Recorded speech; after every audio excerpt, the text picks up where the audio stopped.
On est avec Sophie Lajoie, Emmanuel Sandduguay et Antoine Landry et on est au Chic Mange-Grenouille dans le Bas-Saint-Laurent pour parler de tendances alimentaires.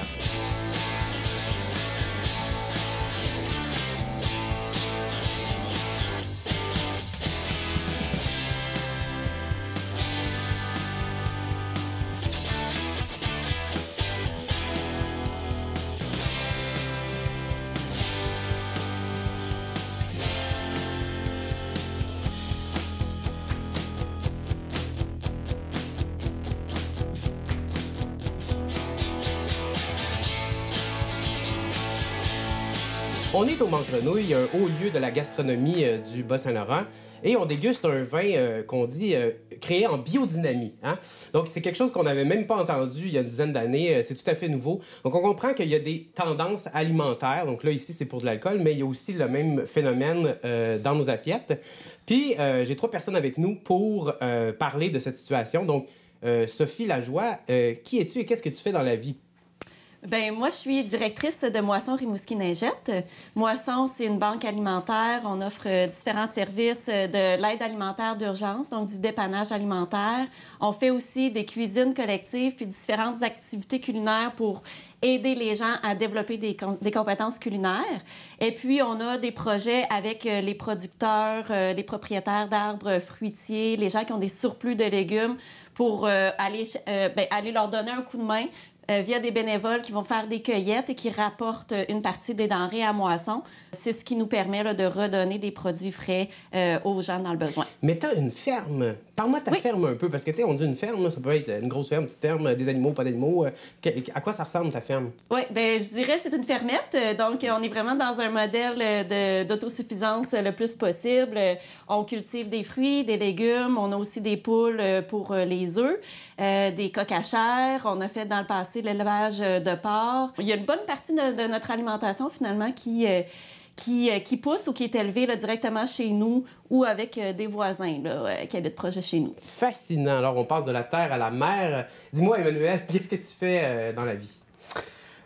Pêcheur commercial, je pêche durant l'été. En fait, le bourgeot, la mac de Simpson, poisson de fond. Puis, OK, là, tu nous dis que tu es pêcheur. Tout de suite, on se dit, OK, bon, ben, on voit l'image là, avec les poissons ou les filets de poissons. C'est pas le cas pour toi. Tu nous as parlé de bourgeot, de marque de Simpson. Déjà, il y a plein de gens qui ne savent même pas c'est quoi une marque de Simpson. Peux-tu nous dire un petit peu plus pourquoi tu t'es allé de ce type de pêche-là? La marque de Simpson, c'est une palourde qui est distribuée sur la Côte-Nord. Il n'y en a pas beaucoup là, du côté sud là, du fleuve.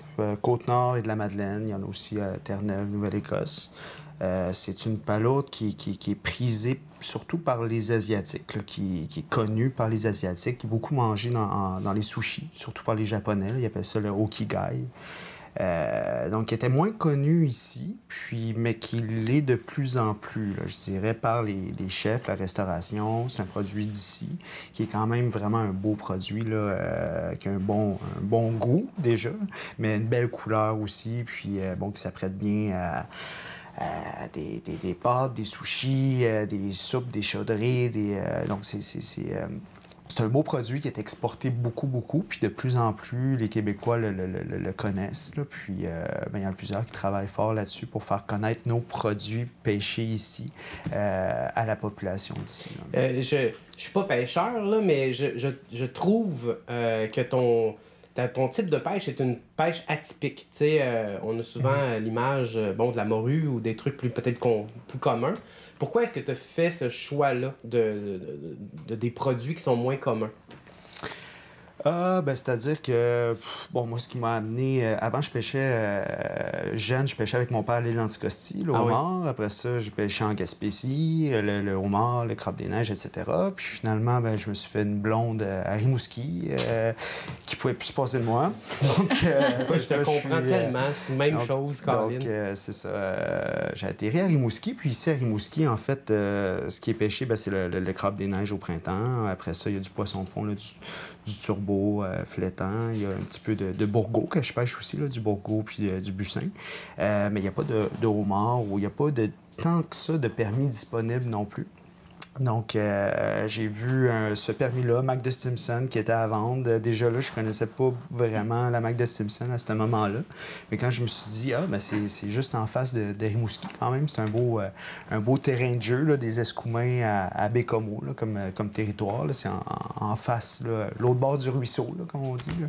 Donc, c'est ça. Je me suis embarqué dans cette aventure d'acheter ce permis-là, puis le bateau, puis de le pêcher, puis d'essayer de valoriser aussi là, ces produits-là là, qui sont assez intéressants. Fait qu'au final, tu dirais que c'est une chance extraordinaire qui t'a permis de faire des milliards de dollars. Donc, c'est vraiment intéressant. Non, je demeure qu'un pauvre pêcheur. Ah, c'est bon.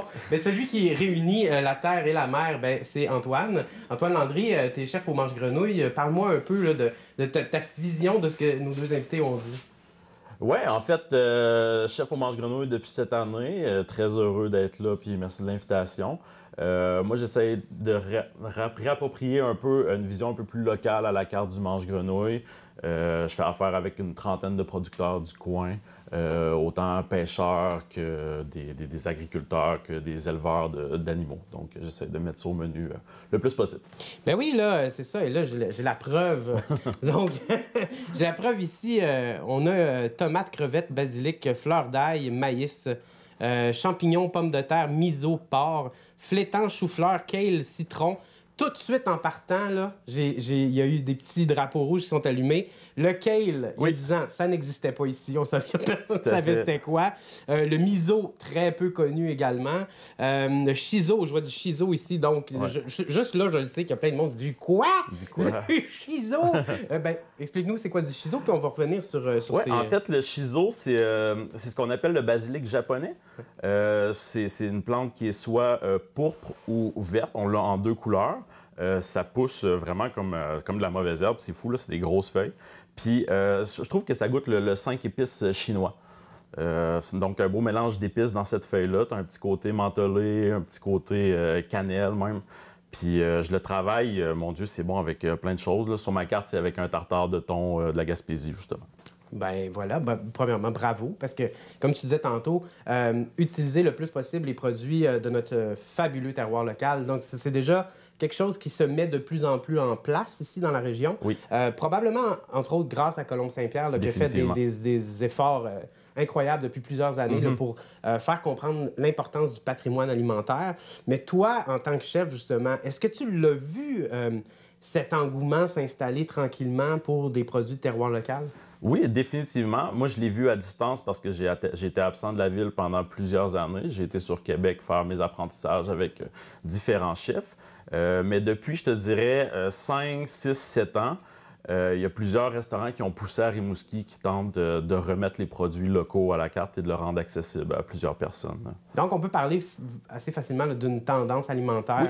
Il y a aussi, justement, l'industrie des pêches, le poisson en général. Si on recule vraiment encore plus loin, peut-être des années 80, 90, à part des filets eyeliner, il y a beaucoup de Québécois et de Québécoises qui n'avaient pas encore eu la chance de pouvoir vibrer là, sur une assiette là, très bien faite là, de produits de la mer d'ici. Sans demander justement là, comment va ta business, mais n'empêche, la question est la suivante. Est-ce que tu as vu, toi aussi, un engouement envers ces produits-là pour les produits de la mer? Oui, ça évolue. Là. C'est sûr qu'on est... Il y avait le poisson du vendredi, là, à une certaine époque. Les Québécois de pas trop manger. Puis il y a un gros paradoxe ici, au Québec aussi, c'est qu'on mange beaucoup des produits importés. Donc, on importe beaucoup de produits, du tilapia, du saumon, etc. On n'a pas de saumon au Québec. Là. On importe beaucoup de produits qui sont mangés, si on parle de produits là, marins. Mais ce qu'on pêche, on l'exporte beaucoup. Donc, le crabe des neiges, le homard, la crevette, c'est beaucoup exporté. Mais depuis les dernières années, il y a quand même une évolution. On voit que ça évolue d'année en année. Moi, il y a eu un événement, je dirais, déclencheur un petit peu de chasse-marée. Le projet que j'ai initié là, par rapport à la pêche, c'est la rencontre de, justement, Colombe Saint-Pierre et Normand Laprise en 2016. Puis qu'on me disait qu'à Montréal, Normand Laprise me disait, c'est vraiment difficile d'avoir du maquereau, admettons, de la Gaspésie. Plus facile d'avoir du maquereau qui vient d'Espagne que du maquereau de la Gaspésie, parce que les circuits de distribution n'étaient pas établis vraiment. Mais depuis, on voit que il y a de la demande. Puis moi, je pense que aussi la connaissance des produits du Québec passe par les chefs aussi. On parle de Bourgault, on parlait de Bourgault tout à l'heure. Bien, le Bussin était peu connu, disons, à part la Gaspésie, Bas-Saint-Laurent, Côte-Nord, que c'était connu, mais dans les grands centres comme Québec, Montréal, c'est un petit peu moins connu.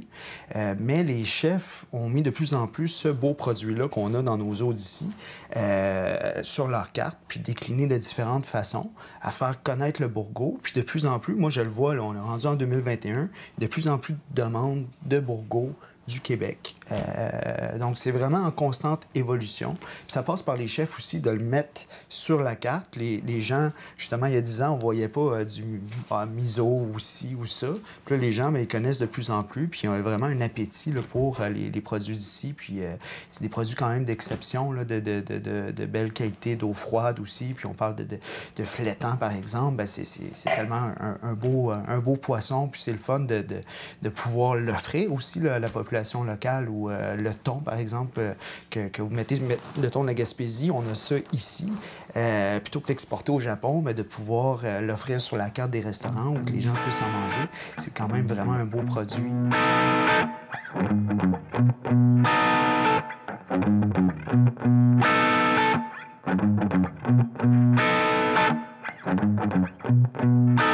On dirait qu'à chaque année, ils sortent du nouveau manger. Là. Je suis plus capable de suivre. À un moment donné, c'était la laitue, là, c'était rendu le kale. Il faut manger paléolithique, il faut manger keto, mange ta main sauve l'autre pour demain. Moi, je suis plus, là. Je pense pas que manger, ça devrait être des modes. Ils sont rendus qu'ils ont sorti des super aliments. Une équipe Avengers de manger. Quoi? Ah oui, tu venir me dire que des avocats, c'est un super manger. Ça, là, tu manges ça, là. Nutrition. Un avocat, là, c'est la brique de beurre des légumes, OK? Tu viens pas me dire que c'est des super aliments. Ça, j'y crois pas. Tout le manger est égal, là. On peut pas créer des aliments élites qui sont meilleurs que tous les autres aliments, OK? Arrêtez d'attribuer des qualités au manger, là. Tout le manger est bien correct en son temps. L'important, là, c'est que tu manges à ta faim, tu te sens bien, that's it, that's all. Ce qui devrait être tendance, là, c'est les corps différents, OK? Ça, là, c'est là où on devrait se concentrer, c'est montrer plus de diversité corporelle. Parce que c'est pas le manger qui fait le corps, là. Le corps, c'est génétique. Ah, OK, mange du kale, tout le monde va être mince. Non, j'allais manger le kale. Je suis mince? Non. Preuve scientifique.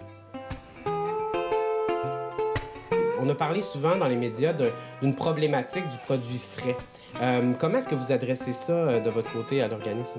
Oui, bien, c'est sûr que tout le concept d'aide alimentaire a beaucoup évolué dans le temps. Il faut se rappeler qu'à l'époque, c'était beaucoup porté par les communautés religieuses et puis c'était des dons de charité. Le rôle des banques alimentaires, ben, c'est oui de faire la récupération des surplus de l'industrie, donc de faire le tour des commerces d'alimentation pour récupérer tout ce qui est les boîtes endommagées, mais qui sont encore comestibles, les produits qui arrivent proches de la date du meilleur avant ou qui sont un peu en fin de vie. Par contre, là où ça a évolué, c'est que de plus en plus, on a des partenariats avec des producteurs locaux pour pouvoir s'approvisionner de produits frais, de produits locaux. Il y a même des partenariats en cours là, avec toute l'industrie de la pêche pour tranquillement favoriser l'arrimage entre les poissons ou les différents produits pêchés localement pour les acheminer vers les banques alimentaires. Donc, tout le concept là, de miser sur une plus grande autonomie alimentaire puis de faire valoir ce qu'on produit ici, ben c'est aussi de démocratiser l'alimentation pour que ça puisse être accessible à tout le monde. C'est pas vrai que parce que tu es pauvre, ben il faut que tu manges des produits qui sont hyper transformés, qui contiennent beaucoup de sucre et de sel. C'est une fausse croyance. Puis il faut amener les gens à avoir une alimentation saine, peu importe leur revenu. Donc là, c'est toute la mise en place là, de différents partenariats pour arriver à ça. Puis effectivement, ben, les chefs ont un rôle important. Puis il y a des beaux arrimages aussi entre les chefs, les banques alimentaires ou différents organismes pour montrer que ben, c'est possible de cuisiner pas cher avec des produits frais. c'est pas vrai que ces produits-là, c'est réservé à une certaine classe socio-économique. Fait qu'il y a beaucoup de préjugés puis de croyances là, à défaire, mais tranquillement, là, on tend vers ça. Moi-même, un bon craft dinner avec des feuilles de roquette très fraîches, c'est excellent, je le suggère à tout le monde. Mais justement, par rapport à ça, j'ai l'air de faire une blague, mais dans les faits, il y a toute une culture qui est en train de changer, effectivement, comme tu le disais. Je veux savoir, l'autonomie alimentaire dont on parle tant, là, même le gouvernement s'est mis à taper sur le clou de l'autonomie alimentaire. C'est beau tout ça, là, mais pourquoi, justement, produire des tomates alors qu'il y en a plein les épiceries et des fois on jette du stock carrément? Comment on arrive tout ça? Oui, bien, écoute, c'est vraiment des gros enjeux, là. Ça nous demande d'abord de changer notre façon de penser et de consommer. Parce que si l'industrie a autant de surplus, c'est parce que nous, comme consommateurs, on s'attend à avoir les mêmes produits en tout temps accessibles. Mais la réalité au Québec, c'est qu'on devrait avoir une alimentation saisonnière. Puis, il y a certains moments où on mange qu'est-ce qu'on produit. D'autres moments, bien, manger des tomates fraîches en plein hiver, écoute, au Québec, ça devrait pas. Mange tes tomates en canne. Oui, bien justement, là, c'est ça. OK, donc, de manger des tomates en canne l'hiver, qui seraient idéalement produites ici, c'est ce que je comprends. Oui, ça serait l'idéal. Que tu as conservé pour pouvoir avoir une alimentation toujours qui tient compte des ressources qu'on produit. Parce que tous les défis qu'on a au niveau de l'accès à l'alimentation, puis on l'a vu beaucoup avec la pandémie, les risques au niveau de l'approvisionnement, on se rendait compte qu'il y a beaucoup de produits qui viennent de l'extérieur, puis que d'un coup, ben, si l'économie s'effondre, ben on va avoir de la difficulté à s'approvisionner. Mais pourquoi est-ce qu'on n'est pas capable de mettre en place une économie alimentaire plus locale et accessible à tout le monde? C'est-à-dire que les produits locaux, bien, c'est pas réservé à certaines personnes. Et en contrepartie, bien, on produit ce qu'on a besoin. On n'a pas besoin de produire de façon de surproduire, puis après ça, bien, de générer des pertes, de créer du gaspillage alimentaire, puis finalement, bien, c'est là où on redonne des denrées en fin de vie pour les pauvres.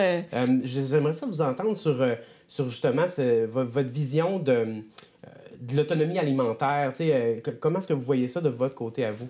Ben, c'est sûr que la saisonnalité que Sophie a touché un petit peu, c'est important de prendre conscience que ici au Québec, on a des saisons aussi, puis d'aller consommer des produits en saison. Je pense qu'il y a beaucoup de chefs aussi là, qui changent leur menu au gré des arrivages puis des saisons. De manger des fraises quand c'est le temps des fraises. Puis après ça, ben, on peut faire aussi là, des conserves. Nous c'est un petit peu ça à Chasse-Marie, notre projet de conserverie. C'est, en fait, on s'est dit c'est le fun de pouvoir vendre des produits frais en saison. Mais au Québec, on pêche seulement l'été. L'hiver, c'est la glace, puis on peut pas pêcher. Donc, c'est pour ça qu'on a opté de dire, tiens, on va faire des conserves de nos produits, de Bourgault et de Mac de Simpson. Comme ça, on va pouvoir en déguster toute l'année. Puis c'est le fun, parce que la conserve, c'est vraiment une façon de conserver des aliments où est-ce que tu peux aller chercher vraiment là, une saveur. Puis selon les recettes là, qu'on fait, on va vraiment chercher des textures vraiment intéressantes là, dans les conserves, comparativement à congeler ou à fumer du poisson, ou etc. On va chercher vraiment des bons goûts puis des bonnes textures. Puis après ça, ce qui est le fun, c'est que ça ne demande plus d'énergie. Tu n'as pas besoin d'avoir un congélateur avec de l'électricité. Tu mets ça sur une tablette, puis c'est bon à vie, puis tout ça. Donc, puis, en plus, c'est recyclable à l'infini. Donc, c'est comme un retour, je veux dire, ça a été inventé il y a plus de 100 ans. Puis là, on parle de pandémie, etc. On a eu comme un modèle industriel, puis bon, les grandes chaînes, puis au niveau de l'alimentation, des repas congelés, puis etc., puis d'avoir de l'abondance, puis bon, des oranges, puis des bananes. Moi, quand je parle à mon père, là, qui n'est pas si vieux que ça, d'avoir des oranges, c'était quelque chose. Là. Mais ça a évolué beaucoup, l'alimentation, pour vraiment l'abondance. Mais là, la pandémie, je pense que vient nous faire prendre conscience l'achat local, les producteurs locaux aussi, les valeurs des gens viennent changer un petit peu, apprendre à cuisiner, les bons aliments, la santé, se réunir, partager un bon repas. C'est toutes des choses qu'on entend de plus en plus. Puis c'est sûr, le gaspillage alimentaire, Moisson Rimouski Neigette, il y a quand même des belles choses qui se font. Je pense aux chasseurs, là. Présentement, là, c'est le temps de la chasse aussi, puis de pouvoir récupérer des orignaux, puis les distribuer. Puis on voit que régionalement, il y a quand même plein de belles choses qui peuvent se mettre en place. Il y a les marchés publics, les poules, les œufs. C'est ça, les tendances changent. On parle de tendances alimentaires, mais on voit que je pense que les gens prennent conscience que l'aliment qu'ils vont consommer provient... Il y a des humains aussi là, alentour de ça. Ça vient d'un pêcheur, ça vient d'un agriculteur, ça vient d'un animal qui a été... Je pense à toi, d'ailleurs, que c'est un peu ton travail, ça, finalement, de laisser la place à l'aliment. Définitivement. Puis dans ma cuisine, j'essaie de travailler le plus possible... par exemple, un chou-fleur de A à Z, d'avoir le moins de pertes possible. C'est pareil pour les animaux, de travailler de A à Z, le cochon, le bœuf, mettre des pièces qui sont un peu méconnues sur la carte. J'aimerais ça éventuellement qu'on puisse récupérer le sang du thon pour faire un boudin de thon, qu'on puisse aller là, ça serait fascinant. Effectivement, c'est très intéressant. J'ai vu sur la liste des prochaines tendances alimentaires, justement, que le fait que les gens en pandémie ont un peu réapprivoisé l'art de cuisiner, ça amène des tendances dans les prochaines années assez intéressantes. C'est comme un retour. On a évidemment le classique « faire son pain », mais on a aussi l'utilisation des carcasses, par exemple, pour faire des fonds ou des bouillons. Chose qui avait été quand même, je pense, assez abandonnée par beaucoup de gens, alors que c'est vraiment pas si compliqué qu'on peut aller tirer une saveur, une fraîcheur qui a absolument rien à voir avec ce qu'on trouve en épicerie. Définitivement, mais je suis content parce que c'est... Finalement, dans la cuisine professionnelle, on ramène les anciennes techniques comme à la maison. Les fermentations sont revenues à la mode dans les assiettes. Puis ici, au Mange Grenouille, on va essayer de faire nos conserves, faire nos fermentations, puis d'être autosuffisant à l'année avec les cueillettes saisonnales. Mais tout ça, c'est du travail. C'est comme une fermette. Puis, tu sais, je veux dire... Tu as raison que c'est beaucoup de travail, mais c'est aussi des choix de vie. Puis c'est aussi une façon de décider de vivre la vie. Tu sais, au lieu d'aller... je sais pas, tu sais, on a toutes nos occupations, puis j'ai pas de jugement, mais tu sais, au lieu de faire une sortie pour aller passer une journée au centre d'achat, peut-être que tu vas passer ta journée à papoter puis à te faire des réserves pour, tu sais, les 3 prochaines semaines de dessert, tu sais. Fait que, tu sais, après ça, le temps, tu sais, le temps, c'est un concept où, tu sais, souvent, on manque de temps, mais on trouve du temps pour ce qui nous fait plaisir, là. Fait que c'est pas... Faut prendre le temps. C'est ça. Fait que c'est pas vrai qu'on manque de temps, c'est selon ce qu'on a choisi puis comment qu'on décide d'investir notre temps. Fait qu'après ça, c'est une question de choix. Super intéressant. Et écoute, un grand merci pour ce que tu fais dans la vie des gens partant. Merci à vous deux là, d'avoir participé.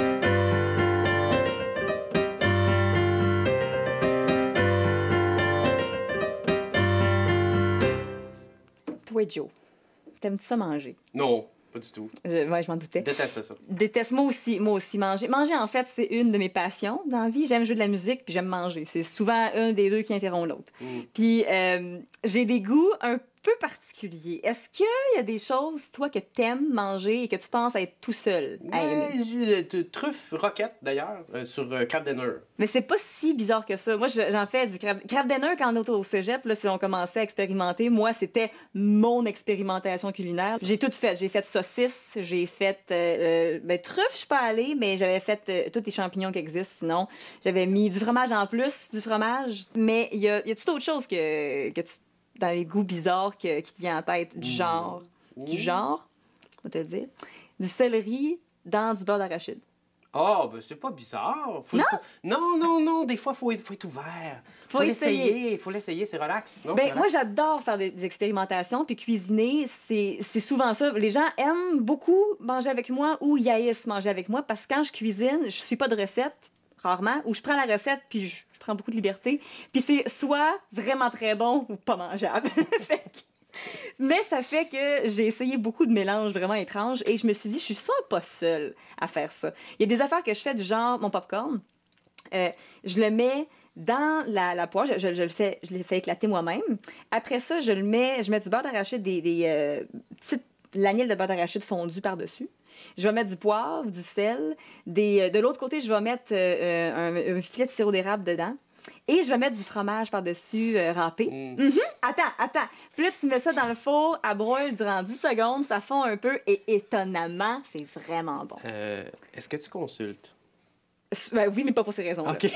Puis j'adore faire ces mélanges-là. Et je me suis rendu compte que je suis pas toute seule dans mon bateau. Oui. J'ai demandé à des internautes de me dire c'était quoi leurs habitudes alimentaires les plus étranges, c'est qu'est-ce qu'ils aimaient manger, leur mélange.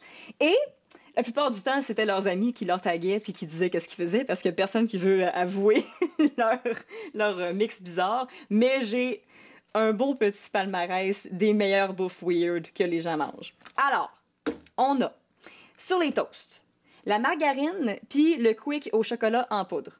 Tu m'as perdu la margarine, je suis désolée, c'est Mais, non. mais non, moi j'aime les toasts avec la margarine si la margarine est fondue. Si elle n'est pas fondue, si tu la vois, si tu vois du blanc sur ta toast, je mange pas la toast. Non, à part pour se faire bronzer, on met un peu de margarine, c'est sûr c'est non. La margarine, c'est non. C'est non. Sur les toasts encore, du Cheese Whiz, qui est un très populaire pour les goûts bizarres, et du yogourt aux cerises. Sur la toast. Étrange, j'avoue. Ça, je sais pas si j'oserais. Du Cheese Whiz puis du sirop d'érable. Bon, c'est relax. C'est pas si pire, puis j'avoue que je fais la même chose. Dans mes crêpes, moi, je prends la crêpe, je mets du beurre d'arachide, j'adore le beurre de pinot sur un peu tout. Je mets du sirop d'érable, puis je mets encore une fois du fromage. J'aime beaucoup le mélange fromage, beurre d'arachide puis sirop d'érable. Je sais pas si t'as remarqué. Ouais. Encore avec le Cheese Whiz, on a du blé d'Inde trempé dans du Cheese Whiz, que tu roules dans le Cheese Whiz. Ouais, mais ça, c'est mexicain, là. C'est un classique, là. Il n'y a pas de stress. J'aime pas le cheese whiz, je t'avouerais, fait que je le laisserai pas, sauf que je peux comprendre le côté blé d'Inde avec le fromage, parce qu'au Mexique, ils font ça, justement, l'espèce de... Oui, je sais, j'aime pas le cheese whiz, C'est pas vrai. C'est Tout vrai. le monde adore le calfeutre à la fenêtre. Ah, C'est non. très bon. Non, j'aime pas le cheese whiz. Je m'excuse à tous ceux que j'ai offensés durant le tournage de cette capsule, je n'aime pas le cheese whiz. Mais le blé d'Inde avec la mayonnaise épicée puis du fromage par-dessus, c'est connu, ça se fait. Même ça, quand je le fais chez nous, il y a du monde qui me regarde weird. À quel point on n'est pas si weird que ça, là? Après ça, vous allez vous rendre compte que moi, je suis pas si bizarre que dans mes goûts alimentaires. OK, on en a un pas pire. Celle-là, je l'aime. Frites trempées dans un McFlurry. Ben non. Oui. Ben non. Oui, Non, non. te jure. Puis c'est pas la seule. Tu sais, tu vois quand le monde met leurs commentaires, il y a des gens qui aiment le commentaire quand ils sont d'accord. Ah oui, ils aiment parce ça qu'ils sont aussi. d'accord, ben oui. Puis il y en a plein, il y a genre 6 personnes, je pense, qui ont aimé le statut de la fille qui a dit qu'elle aime les frites dans le McFlurry. Fait que c'est un phénomène. Ah. Faut arrêter ça, Ah. guys. Faut Ouais, arrêter le ouais, phénomène ouais. du McFlurry. OK, ça c'est mon... j'adore celle-là. Ton grilled cheese que tu trempes dans du jus de canneberge. Ah, OK. Ouais. Étrange. Je l'aime beaucoup parce que celle-là, je sais que c'est vrai, c'est mon beau-frère qui fait ça. On le salue. On salue. Du salami épicé avec de la confiture. Puis ça, je l'essaierai. Ça, je serais curieuse. Le côté épicé avec le côté un peu sucré de la confiture. Je suis curieuse d'essayer ça. Puis je serais... c'est comme dans les petits tapas, là, où il y a les petites les Ouais, mais petites normalement, bouchées. c'est de la confiture d'oignon, Tu sais, c'est de la confiture craft. Pas Moi, sûr. là, Pas sûr. je ne suis pas snob. Oh! Je vais faire ma propre petite confiture de fraises avec mon petit salami, puis tout le monde va se sentir inclus. OK, celui-là, il est bon. Pogo et Nutella. Non, non, non, non, non. Un jour, je vais l'essayer. Non. Je vais l'essayer. Non, Le Pogo non. dans le je vais l'essayer, c'est sûr. Mais je vais sûrement pas aimer ça. Et le dernier, c'est mon préféré. Un sandwich, OK, aux bananes et mayonnaise. Ah, non, c'est trop de mayonnaise et de bananes. Là. C'est très, très non. Sandwich, banane et mayonnaise, moi, ça me donne faim, tout ça. On va boire. Bon appétit. OK.